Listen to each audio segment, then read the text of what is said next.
This is Cynthia Myers-Morrison, and I am the Vice Chair for Food Addiction Institute. And with me, we have Dr. Vera Tarman. Vera Tarman is the Medical Director of Renascent. She is, Renascent is Canada's large residential treatment center for drug and alcohol. And currently, she is also overseeing the center's second phase of a month-long food addiction treatment program for food addicts. She is co-author with Bill Wardell for Food Junkies, The Truth About Food Addiction. And with no further ado, we're going to have her speaking today on hormones and her topic. She will introduce and give us all of the information about the war of the hunger hormones, the war of the hunger hormones. So with no further ado, Vera Tarman, thank you for being with us today. Hello, Cynthia, and welcome everyone from the Food Addiction Institute and the listeners thereof. This is a talk today on the hormonal aspect of food addiction, or about appetite. And I think that I call it the war of the hunger hormones because we all, whether we live in, whether we're food addicts or not, live in a very toxic food environment that is constantly grabbing the attention of our appetite and taste buds. So that even a person who's not a food addict is living in that same toxic environment and struggling on some level. So, my interest and background is in addiction, and in my work with addiction, I saw that there were very many similarities in behavior between drug addiction and food, and I have been talking a lot about food addiction, and as I continue to work in the field, I saw that not everybody's a food addict, but everybody seemed to be struggling, and wanted to understand what was the struggle about if it wasn't about addiction, because that's been my focus. To try to step back and look at the larger picture. That's really where the sort of germ for this talk came from, was what's going on even for the non-food addict, and of course also for the food addict. And that's a hormonal piece. And the thing about this talk, looking at the larger picture of just appetite, whether you're a food addict or not, and how that's getting thwarted and manipulated, also then helps us understand, in a way, the political dynamic behind food as well. Because a lot of people will say, well, I don't agree with food addiction, so I don't need to listen to your arguments, and also your arguments about the food industry. So let's just learn how to eat even food that we will acknowledge as not being very good, but in moderation, in extreme moderation.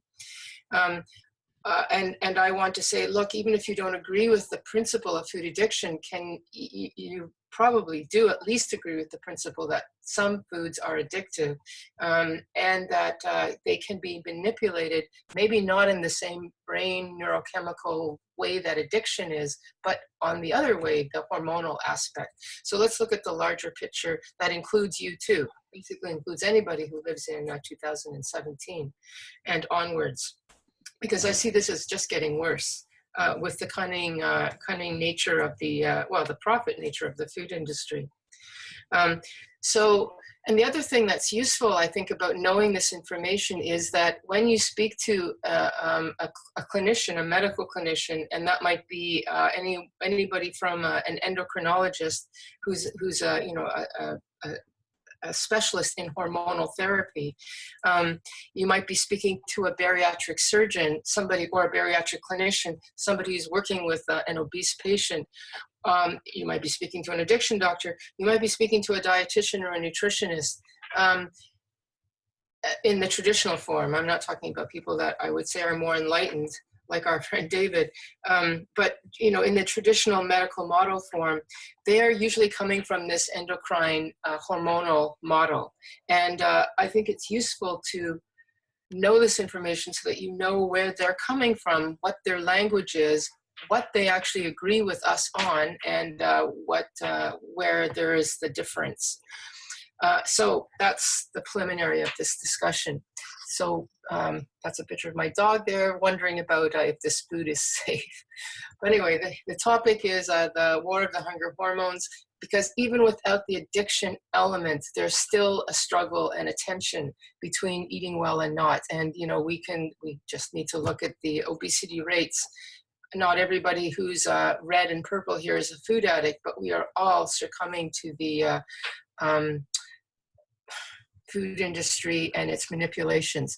And of course, when I talk about the food industry, I'm talking about this kind of food, which is processed foods, and primarily the mixture and concoctions of sugar, fat, and salt.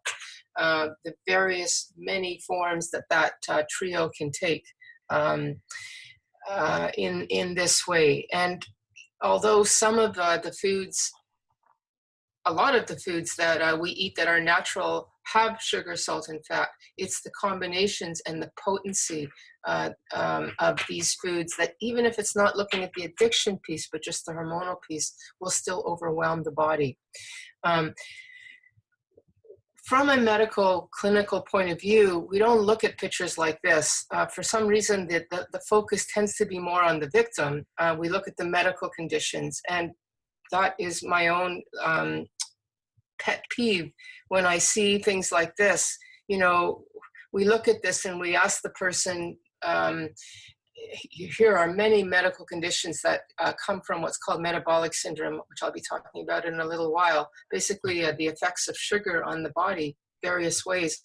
You know, we segment these and compartmentalize these and treat these, and you know, suggest to people that they do behaviors to stop this kind of phenomena from happening.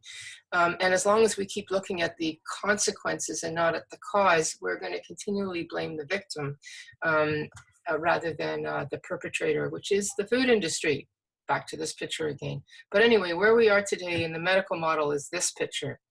And when we try from a hormonal point of view to understand what's going on, if you go to a doctor's office and you say, "Doc, I've got these problems, what should I do?" Or "I've got obesity," which isn't actually on that list, but it's implied, "what do I do?" You'll get this kind of a picture, which is the classic calories in, calories out model. You know, if the person is willing to take the time to educate or train, that's usually the job of the nutritionist or the dietitian. You know, in the diabetic clinic, they will be expected, unless they're otherwise educated, as I said, like our friend David, are more typically going to be looking at this kind of a model, which is looking at the food supply. In other words, what are you putting into your mouth, and how much are you putting into your mouth? And then looking at the activities, how much you're not burning off, because the idea is what you put in and how much you burn off will give you the end result of obesity. And if there's an attempt to understand behind that picture, then we're looking at specific hormones, which is what I want to talk about today, are those specific hormones. And I don't know enough today, because I hadn't thought about it until just now, about the history of this view and how we've broken from this view. But I really think that we should have a nod to Robert Lustig, who is a pediatric endocrinologist in the US, who has quite bravely and willingly stepped out of this model, because this is where he comes from, and said, yes, this is all very true, but there's something else happening, and that's the addictive piece, and that's why we're here today. I really think that we need to thank him for that contribution. Other people have said that, but he's been very successful in marketing that message. So thank you, Dr. Lustig. Getting back to the stodgy norm that he comes from, this is just a picture to show the complexity of the obesity bariatric world, the endocrine world, the world of hormones and obesity and appetite. And just to show you that there's a remarkable complexity that only every year becomes more complex. So there's, behooves us to make things a little more simple, just to make it understandable. I just want to show you in a very simplistic fashion that the blue lines that you see here are the hormonal endocrine thrusts of appetite that I want to talk about today. And then the red lines are the addictive piece. And you can see how interchanged, or not interchanged, but interwoven they are, and equally complex. There's a complexity that, as I said, just gets more and more. And if you look in the bariatric research, the different research, either I can't remember what that kind of research, just sort of basic academic research on the level of preclinical, like rats and neurochemicals and all that stuff. In the blue area, it'll be primarily about hormones or the manipulation of them. And similarly with the clinical world, if you look in the bariatric, it's usually in this world here. There's very little crossover into the addiction. That tends to be the addiction doctors, and we're starting to have a conversation academically between the two of us, but it's still on a very minimal. That area really needs to be beefed up. We need to get some PhD candidates who are interested in the interplay between the two of them.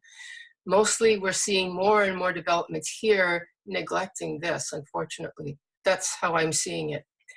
Another way to make this very simple is Phil Wardell's model of different ways of compulsively overeating. We can kind of show, I've shown you this complex interweaving of sort of biological hormonal drives to eat. That's essentially what this is. Just a simple way to say it is there are normal overeaters who overeat, which is the model that I'm talking about today. There's the whole psychological model, which includes the whole eating disorder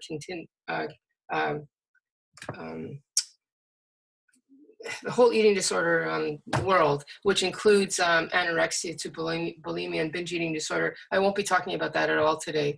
They kind of tend to be on a separate world, unfortunately, because they look so much like the next world, which is food addiction. We have a really hard time teasing up the difference between these two. And food addiction is my world and the world of the Food Addiction Institute. But we're going to be talking about this angle up here, which is in a way the bottom. It's all of us in these two categories fit this category as well. We all suffer or struggle with hormones. So in that hormonal model that I was talking about, these are the components, the players that I want to talk about today. And just to put that into context, the reward pathway, the addiction pathway are these players here. These are the neurochemicals. This is a brain focused understanding, and these are the hormones. This is the endocrine, which is the brain but also includes the body area. So okay, I'm going to talk about that, and I'm going to start with the kind of normal hunger and satiety, and then how it can become pathological or abnormal, but still not necessarily be addictive. So we'll start with the first two hormones, because these are hormones versus neurochemicals. And first of all, for those of you who don't know, a hormone is a chemical in the body that regulates other parts of the body other than just itself in its sort of adjacent area. It's a sort of a chemical that has far-reaching effects. So adrenaline affects every part of the body, not just the adrenal glands that it comes from. Whereas dopamine, which is a neurochemical, starts in the brain, and although it has effects in the body, it's primarily a brain-focused area. I hope that's clear enough. Okay, so we're going to look at these hormones, and specifically the normal appetite hormones, which are ghrelin and leptin. And I'd like to show this slide next, because when I talk about normal, this is a hunger scale going from extremely hungry, ravenous, just have to eat or else, all the way to full to the point where I'm sick. I'm so full. And if all goes well in our body, we really ought to be in the area right here, sort of from hunger pangs to hungry to full, maybe stuffed on occasion, but full. And this is kind of where we want to be most of the time. Out here, we're looking at, especially if it's on a regular basis, more of a pathological picture, because that's not really where our body doesn't do well on these extremes. So this is kind of the goal that we have. And if we look at our hunger hormones, ghrelin and leptin, that's what we're going to get. If that is in order and doing well, then that's where we are, is here. When we start including insulin as a hunger hormone, we're moving into the extremes, and that's where we start to see pathology, both mental cravings and also physical, generally what we call metabolic syndrome. So let's start with the first two, in a sense where the healthy appetite should be. The hunger hormones that the obesity clinician will acknowledge and work from and study from, and clinical work and trials is all, not all, but I mean, for the most part, focused in this, is ghrelin and leptin. And the hunger hormones, ghrelin being the hormone, the normal hormone for when you're hungry, and leptin being the hormone that puts the brake on appetite. So ghrelin is released from the stomach and is released when the person is starting to get hungry. Their stomach isn't full anymore because they ate a couple of hours ago. It's emptying, and ghrelin is that hormone that starts to kick in and give us that hunger pangs. It's not really hungry, but there's an awareness of hunger, and we'll move right into the hunger after a number of hours. And that's what when I talk clinically to people, say this is appropriate hunger. These are the hunger cues that you want to use and learn to live with. Of course, people who have been eating pathologically for years haven't a clue what this feels like. They don't know what this normal hormonal balance is like. And by the way, if you work just from this and don't start introducing the insulin and the addiction piece, which comes later with abuse, then this calories in, calories out model may well work more than it does later. It might be why Weight Watchers, and I don't know if you have Jenny Craig in the U.S., but you know, the commercial weight loss programs do work for many people, and it might be because they haven't yet moved beyond into the more pathological models of treatment. Of abusive eating.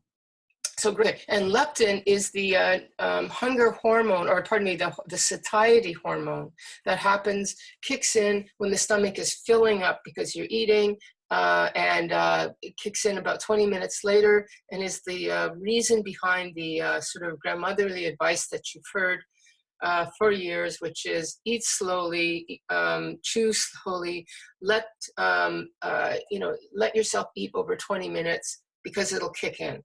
But your satiety. It's the reason why if you're binging or you're at a buffet, before you know it, you're full and you didn't even realize you ate that much because you didn't give time for the leptin to put on the brake and stop. Make you feel like I don't really want this food.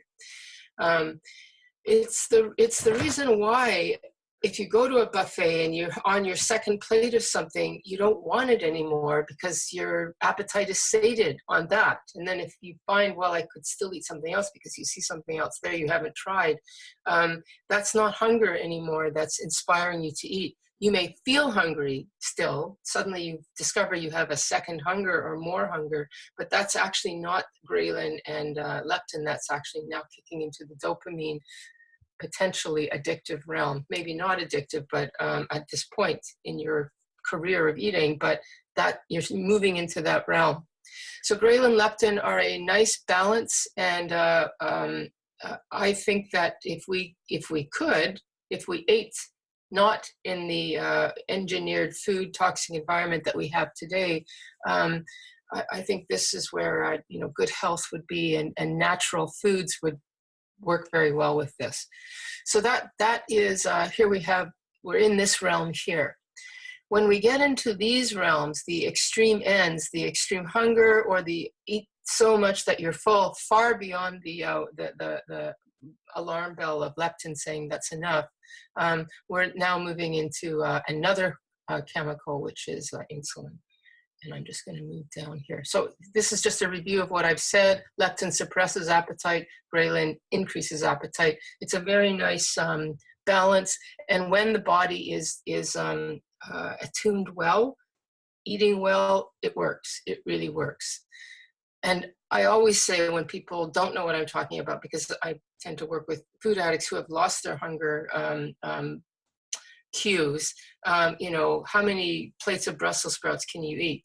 And most people will say, only so many, and then they don't keep wanting more because the ghrelin, that's plenty, it does it. This is just another picture of the leptin. I want to put a nod to the concept of leptin resistance. I've just told you that leptin is stored, is released when the stomach fills up. That is a mechanism. There is another probably equally important way to get leptin, and that is that leptin is released in the fat cells. And presumably that is nature's way of saying, once you've reached a certain weight, you don't need to eat anymore. So you'll have an abundance of leptin so that you won't have an appetite, because remember, it's an appetite satiation mechanism. You won't have an appetite, and so then you won't eat, and therefore you won't get fatter. So basically, the fat has its own mechanism to, suppress appetite. But we have discovered, like we have with insulin, which I'm going to get to in a minute, if you have an abundance of leptin, because of an abundance of fat cells, you can actually become insensitive through the abundance of the leptin. You can become insensitive to it. It's almost like you become tolerant to it, just like you do to a drug. We become tolerant to sugar, or we don't really call it that when we're talking about insulin, but you just become insensitive to the effect of it. So that what happens with obesity after a certain point is that that natural break or halting mechanism doesn't work anymore. And in fact, the obese person could be in an ironic situation where after a certain point, when their leptin no longer kicks in, they don't get satisfied even where they might have 10 years before or 5 years before and need to eat more. So then we get that snowball momentum of things are just getting worse because their own appetite brake is no longer working. And so they're just hungry all the time. We see the same thing with drug addiction, where somebody who's abusing pain medication actually becomes hypersensitive to pain. They actually do truly need more pain meds to feel the effectiveness of pain that somebody who uses less needs. So it's same idea. Okay. So we have this concept of leptin resistance, and not surprisingly, although we're not looking at this from an addiction point of view, the leptin-resistant diet looks very much like a food addict's diet. You try to eat carb decreased, or at least not simple carbs, and you try to eat more fat, and you try to eat more or moderate protein. Okay, so but looking at the pathology, so we can have pathology where if there's been an abuse of food, so that the leptin has become insufficient, or if insulin is in the picture, we're getting to the extreme ends. And mainly we see that with insulin. And before a person becomes diabetic, we have a phenomenon that's called hypoglycemia. Both of these things are a result of abnormal insulin. I'm going to watch the time here. So, in a paragraph of what insulin does, because we could talk about that for a whole course. Insulin, the job of insulin is to essentially facilitate sugar. If I eat sugar through, whether it's Brussels sprouts or candy, I have sugar in the blood. The brain thrives requires sugar as fuel, as do the cells. So we are wired to want sugar, to crave sugar, and to need sugar. And there's a mechanism in place so that when I put food in my mouth, it actually goes to the cells. Insulin is that mechanism. It's what we call a carrier protein molecule that facilitates that. So the more sugar I have, the more insulin I have to make the process happen. Mind you, I only need so much sugar, but and the body doesn't really care about that. It just matches how much sugar there is to how much I put in my mouth. And the point of insulin as this carrier molecule to bring it to where it's needed, the sugar is needed. That's in the brain and that's in the muscle cells and cells that require fuel like that. It also goes to the fat cells, which I'll talk about shortly. So we need sugar, and insulin is the molecule to do that. And as I suggested before, if you have so much sugar, the insulin will respond, as I said, and it's a great system. More sugar, more insulin. Think about it as in the same way as I was talking about the leptin and even we can see this in addiction with dopamine. If you have too much sugar, you're putting too much of a demand on this whole system, and you eventually cause what I call a flabby insulin receptor. It's basically a wear and tear of the insulin dynamic that's happening, and it becomes less robust, less accurate, less it just can't take all of the sugar, like, for example, the toxic food environment that we eat.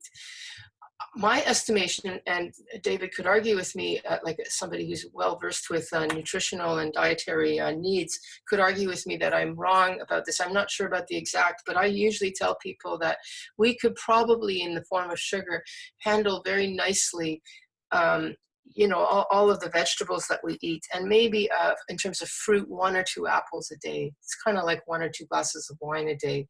But more than that will start to wear and tear the reward system, the pleasure pathways. And I think more than 2 or 3 apples a day, like a whole bag of grapes or whatever, the kind of fruit, cherries, it's too much. And if you do that on a repeated basis over and over and over and over again, like I said, the fine-tunedness of this gets lost, and we end up getting what we call insulin resistance. The insulin is being increased to mount the sugar. It can no longer respond, so there's more insulin, and it just becomes a less accurate system. And I think that the first version of that inaccuracy is hypoglycemia. You eat a lot of sugar, far more than 2 apples a day, 6, 8, 10, 3 Mars bars, a bottle, a 2-4, or whatever it is that you're intaking with sugar. You're going to have a spike of sugar, which will then, of course, create a spike of insulin to match the sugar and mop it up, deal with it, put it to the cells where it needs to be. The accuracy with which that can happen gets lost, and you get a crash, often in 2 or 3 hours. Why is there, and that crash, if you're diabetic, could actually kill you. You get a diabetic coma and you're dead.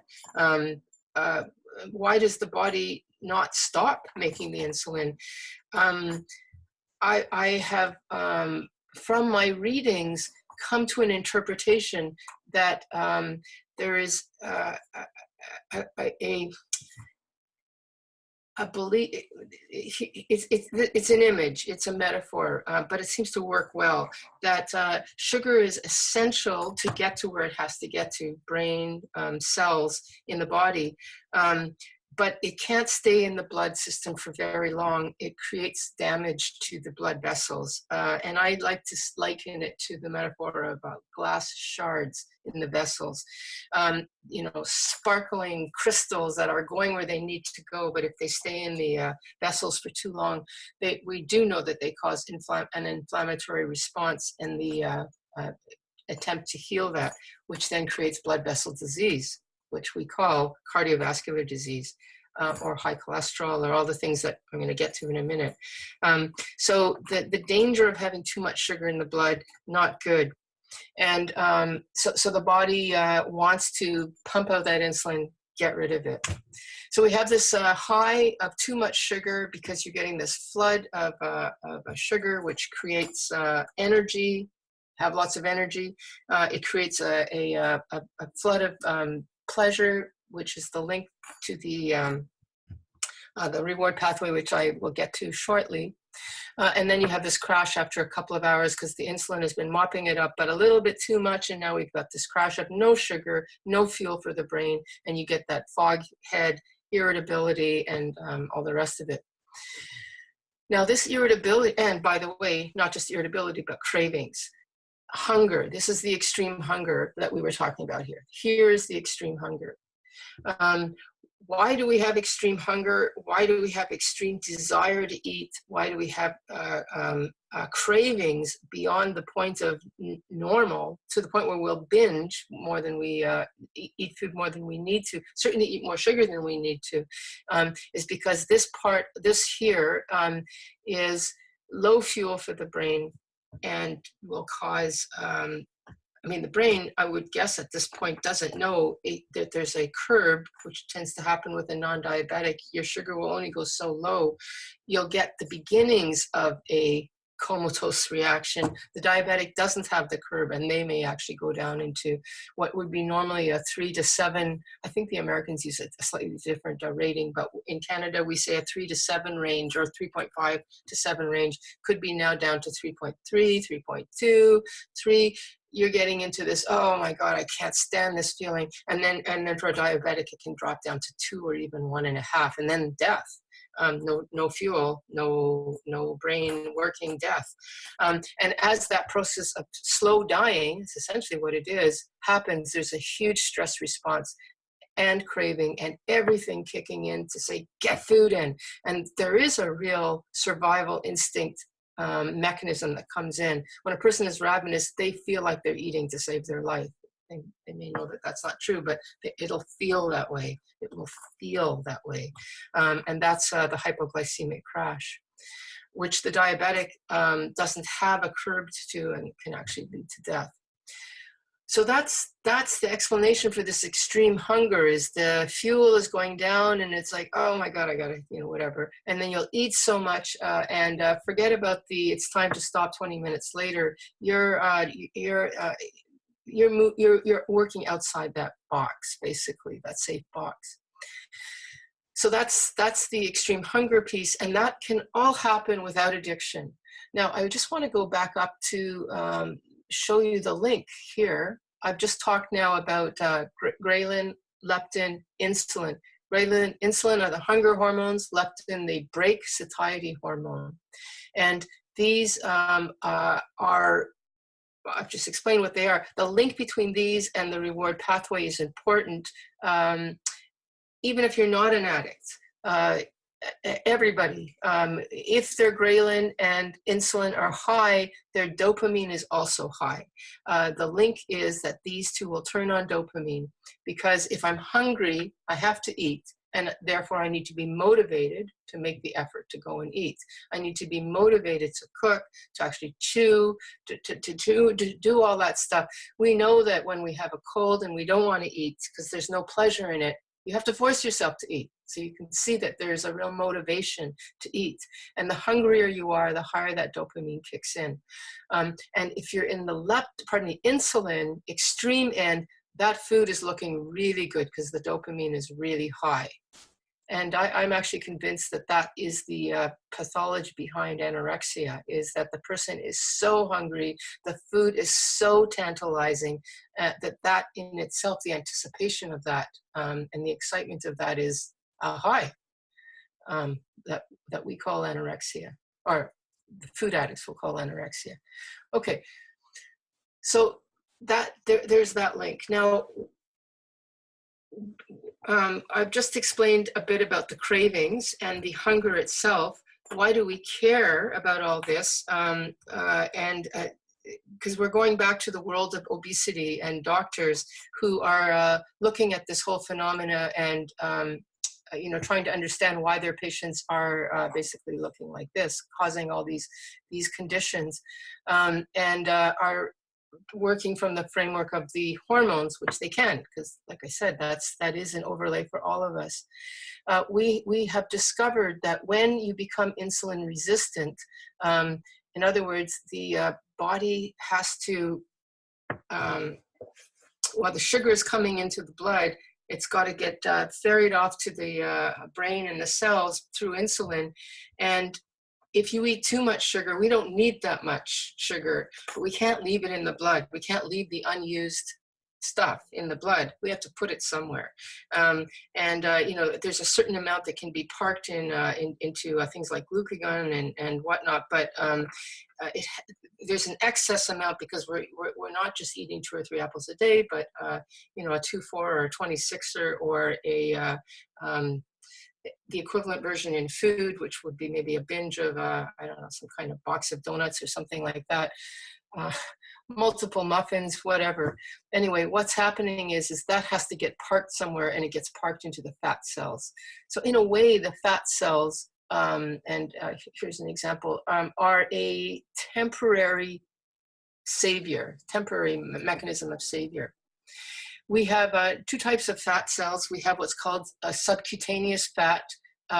That's the fat that women often carry on their buttocks or their thighs or their breasts, their arms, and men too. In terms of the abdomen, it might be at the top here. That's the type of fat actually that is fine. It's fairly safe. You can have a lot of it, and actually in some, up to a certain point, it's actually healthier than being too skinny. That really is our hibernation extra pad of energy that has been achieved because it's summer and there's a lot of fruit, you eat a lot, and then that's meant to hold you over through winter, while you don't have the abundance of that food. We're talking about how our body was made many years ago. That system is fine, but this extra sugar that's been floating around that has to get parked somewhere goes into what we call the visceral fat here, and that visceral fat is this. Compared to this. It's the type of fat that for men typically goes on the belly, and for women too.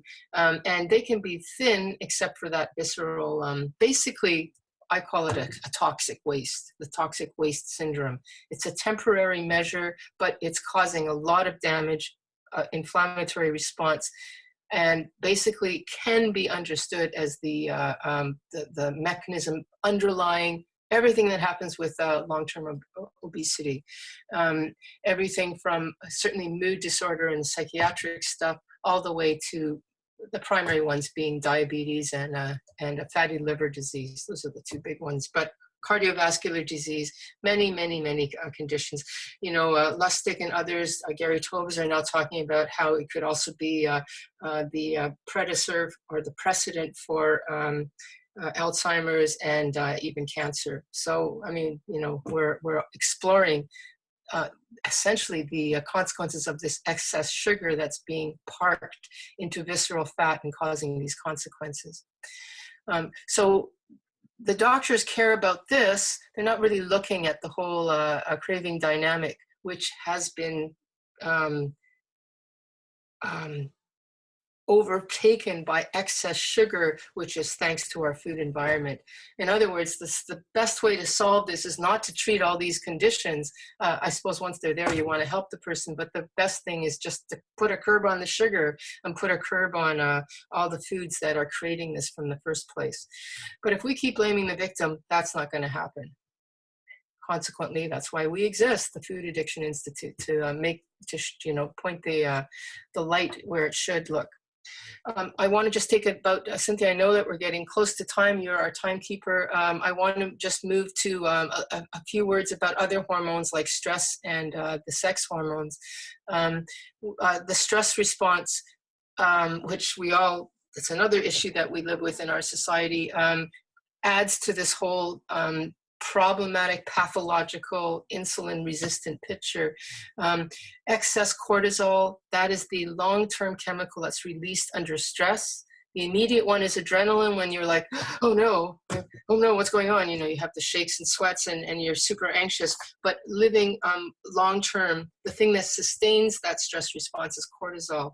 And its job, amongst many other things, is to suppress insulin, in other words, insulin resistance, so that there will be sugar availability in the blood for ongoing. I mean, the belief is if you're in stress, you need a lot of energy, you need a lot of sugar to deal with the excessive demand of whatever the stress is being caused by. If you have to run to save your life, you need extra sugar. So we're not going to park it away. We want to keep it in the blood. It will stimulate appetite to get more sugar to feed the stress response. And if you're not eating it, it'll actually make sugar. The liver will actually go through a process that's called gluconeogenesis, where you actually create sugar if you haven't actually parked it away and you don't have it available to you. It'll certainly break down some of the stores, make it available. So cortisol is a life-saving measure, but it's very bad in the long term when we live in a society where there isn't actually stress and an inabundance of food. But there we are. So it actually, the short sentence here is that it fosters further insulin resistance and makes this whole disease profile that I'm talking about here even worse. Now I want to just talk quickly, and finally I'm going to jump right to the hormonal sex hormones. Women who have a menstrual cycle, I speak about it with fun because that's in the past for me. But anyway, I remember there was always a time when you wanted to eat. You were voraciously hungry, and other times when it didn't matter at all. And we know that hormones like estrogen and progesterone have a strong impact on appetite and also on insulin resistance. So that estrogen and testosterone will inhibit appetite. That would be in the earlier part of your cycle when estrogen is building. And then when you've sort of passed mid-cycle and estrogen is dropping and the progesterone is picking up, that's when you start to get hungry. And then PMS, postmenstrual, right after your period, the progesterone is still high. Estrogen hasn't yet started to climb up again, and you're just eating everything in sight, especially sugar and stuff like that. So we know that. Ask any woman if she has a different appetite, and she'll say yes. I haven't actually asked any men. I'd be interested to know about their actual subjective experience, but on theory, it's the same idea. Testosterone does that. Now, when you're in menopause, what happens is the estrogen drops because the ovaries no longer have, they're what create the estrogen, and they're no longer in sufficient supply, and then eventually no supply. And so you have decreased estrogen. That was our inhibitor of appetite. And then you're moving into the progesterone or post-estrogen phase of being hungrier, but all the time, because you don't have estrogen anymore. And here's a slide I found where it actually shows that the post-ovulation and after, actually here it is, menopausal, is higher than right around when the estrogen is high. So we basically have different appetite, and unfortunately with menopause, it's on the I want to eat as opposed to the break. So just to tie everything I've said now into the addiction piece itself, just to go back again to show you, I've talked about the appetite. This is normal appetite of ghrelin, leptin. Here we've got the insulin piece, which then is exacerbated with stress and also the hormonal picture. And when we have these things going, they are linked to this. So the higher the insulin, the more the dopamine. And then once the person has been eating, this system also then fires up. And what we're dealing with is both of these systems, full charge and then becoming blunted and not as robust, and basically resistance. It just becomes a mess. But the pathology is all based in one of these or both. I think food addicts suffer from both, which makes it very hard. I think that depending on where a person is on this, if they're early stage, they might get away with just not eating sugar, hence the normal commercial diets. The further along the line, they'll have to drop out of the flour too. And it's been my clinical experience that once menopause hits, because of the increased insulin resistance, they may even have to drop grains. I do think that that's an individual or maybe age appropriate thing that's happening. I mean, we still have to learn more about the clinical syndrome of food addiction and food sensitivity to our diet. But it's been my experience that it is a chronic progressive condition as these things become more and more intertwined and more blunted, so that the extreme of treatment becomes more and more extreme, the more extreme the pathology is. Okay, so I think I might end it there and take questions, because I think we only have 15 minutes left. Yeah, I think I'll just leave it there. And maybe just by saying this top is the hormonal piece. If you want it, you might have a couple, but when you've gone beyond into this stage, then we're definitely looking at the neurochemical piece. I'm done. I will take questions. Thank you. Thank you very much, Vera. We really appreciate Dr. Tarman's presentation today and the opportunity to listen as long as we have. So a few questions have come in. One is, why do diets work for some people and not for others? Mm-hmm. Yeah, it's a good summary question, because it's my belief that if a diet, when we talk about a diet working, are they talking about caloric restriction or specific food restriction? They usually mean both. And we all know that when we talk about diets, that a diet, just by nature of the term, you didn't say the word food plan for life, you said diet, that the expectation is that it's short term and that either amounts or types of food will be reintroduced. So in either case, that kind of thing, that would fit the bariatric model of calories in, calories out. And it would fit this model here. If this system is still, it's being overwhelmed by the foods they were eating before, now they've corrected themselves with a quote diet. And this may snap back into, I think it's a finely tuned ecosystem that works really well. And if the person hasn't been blunted to the point where it's no longer robust, it might snap back in and the diet worked. That's my experience. It's the same as a person who, realizes that they really should quit smoking and they do quit smoking, and that's the end. But I will ask the question for the food addict anyway, when they go on a diet, when a person is a diabetic and they're eating properly, are they still a diabetic?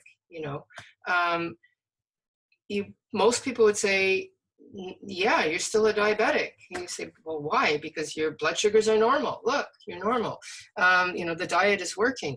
But when they reintroduce the food, their sugar soars higher than a non-diabetic. And similarly with the food addict, their reaction will be abnormal. So if the person was never a diabetic, even though their sugars might have gone up a little, they might well respond. So that's what I would say. I'd say that either their system hasn't been damaged enough, or they just are not food addicts. And what are the numbers of food addicts? We don't actually know. I've seen it from anywhere from 5 to 40%, but that still leaves at least 60% not being food addicts, and diets will work for them. Thank you.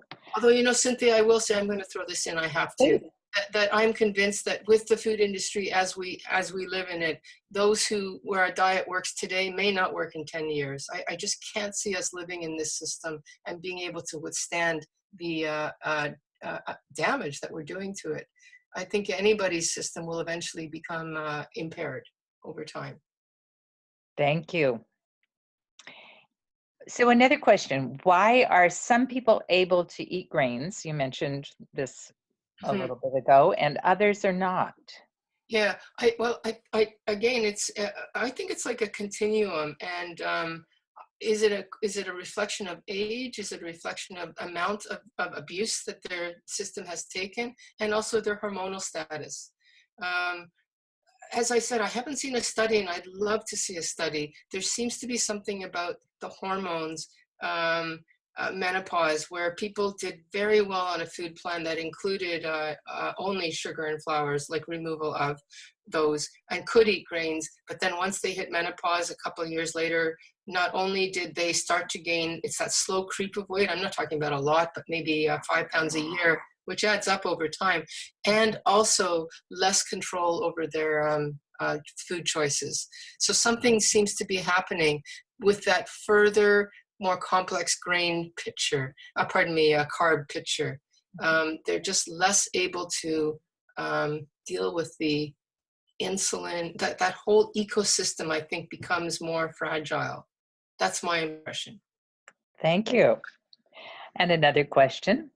Why do meds work for some people and should not be used for others? The medication depends, of course, on which medication you're talking about. There are, some medications cause appetite.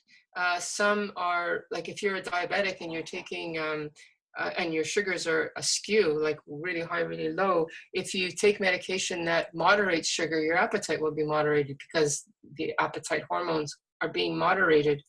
But usually when we talk about medications with appetite, we're talking about manipulating hormones. Like if you talk to a bariatric clinician, they got a bunch of meds coming on the scene that I don't think are that helpful. But anyway, they're hormonal manipulators. And if that's where you're at, that might work. But if you're already in this realm here where it's fired up the addiction pathway, which I think, by the way, is much more powerful than the hormonal piece. I'm only talking about this because this includes normal eaters. But I actually think this is what makes people nuts, and that meds will not help this. Anyway, I just want to say as a thing that probably the biggest category of drugs besides the hormonal manipulators for normal eaters is appetite suppressants. And that's a very favorite one because appetite suppressants are like putting a boost of adrenaline into the system. The body does not want to eat when it's under stress because your digestive system, it's rest and digest. It gets quieted so that you can spend your energy towards foraging for food and running for safety. But it's a terrible place to put your body under stress. And also your desire to eat it's basically fostering a binge purge system, or maybe not purge, but certainly binge system. And you're putting yourself under a great deal of stress, which in and of itself is not good. But then, of course, the bad thing is the moment you stop taking those meds, you're eating. It doesn't do a thing towards this whole thing. It just suppresses this temporarily.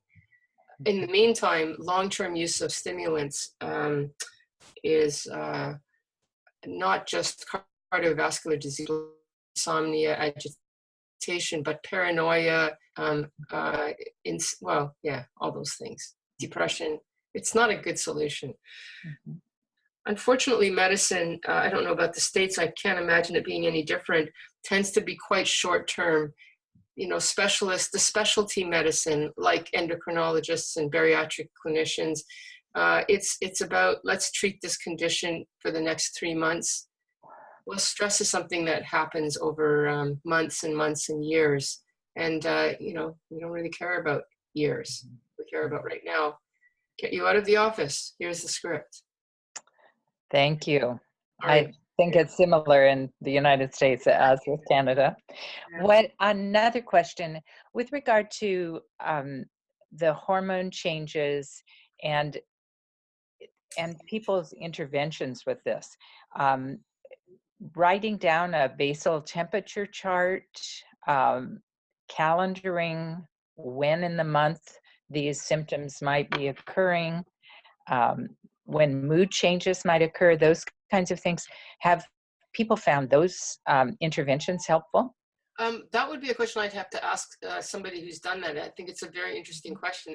Your question is suggesting that the person is following the hormonal estrogen cycle that I was talking about earlier, Mhm. because the basal temperature does change and moods and appetite change.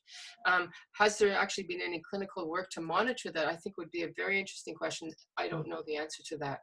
Mhm. But if it hasn't been done, I would invite somebody to do that research. That would be very interesting. Thank you. And one last question. In terms of fatty liver disease, um, the non-alcoholic fatty liver disease, Yeah. how how can people intervene in that situation, not only with themselves, but with their children, as we see Oh, more young people? what a thought. I mean, this is the question that really, I would say it's the focus of Robert Lustig's work, because he was a pediatric, or is a no, I think he's just retired actually. He has just retired. A pediatric endocrinologist. So what is he dealing with? But kids who have fatty liver disease. Oh my God. But his central thesis is that sugar is, what is sugar? It's glucose or fructose or a combination of, or other types of sugar. But those are the main ones. And his focus has been on fructose. So if we eat fruit, it's got both glucose and fructose, but it's the fructose that does that has to be metabolized and dealt with by the liver. It doesn't go to the brain and do what it has to do. It gets stuck in the liver. And as the liver tries to metabolize, break down the fructose, it creates damage, essentially the very same damage that happens with alcohol, because alcohol is also fruit or grain, and so it's hence fructose glucose. And the fructose piece, you have an abundance of this. The brain, the liver has to metabolize, break it down into its, carbon dioxide and oxygen and its various other components, and causes damage to the liver, which we call an inflamed liver or an enlarged liver, or ultimately fatty liver, because the fat or fatty acids is a byproduct of alcohol or fruit to the final end product of the chemicals. And an abundance of that indicates an abundance of fructose, mainly through high fructose corn syrup, in other words, pop and garbage food, or booze in my area of work. But he said, and this was very enlightening to me, that I see a lot of end-stage cirrhosis because of alcohol abuse. Well, what we're seeing with food, mainly because, if you could drink the food, if you could drink the Snickers bars, if you could drink the sugar, well, you are with pop, you're going to see the same pattern of cirrhosis, maybe at a slower level. Because a person that gets cirrhosis will be drinking a 2-4 a day, or 26 ounces a day, or a bottle of wine. That's a lot of sugar. But if you can match that with your food, you're going to start getting the same beginning signs of cirrhosis. And now that we're starting kids young, like with their cereal and their stuff they're starting young, there's no reason why they can't develop cirrhosis at the age of 40 or 50. A hardcore alcoholic usually gets at around 50, 60. Well, we start our kids young, maybe they'll match. We don't know. Anyway, that's his thesis, and that's our worry. What should we do? We should stop the high fructose, the high fructose content, whatever it is. And in whatever form it comes. Yes, So which there, could even be yeah. juicing, right? Yes. Yeah. Yes. Yes. Oh, Dr. Tarman, there are so many more questions and so few minutes. So we'll invite you back for another talk on another aspect of this. Thank you so much for your presentation today Thank you for on the asking. war. Thank you on the war of the hormones And and if you, by the way, anybody, if you haven't read my book, please look at it. Food Junkies: The Truth About Food Addiction. And thank you very much. We appreciate your participation. All of you who are on YouTube for our future that will be up soon, and to take a look at our other YouTubes that we have presented in previous months. We'll have another presentation by another person talking about aspects of food addiction in January. So please come back and join us. And if you are able to do so in this month of Thanksgiving, please give a donation to the foodaddictioninstitute.org. Thank you so much for your participation and your presence, and Dr. Tarman, thank you again. Good day.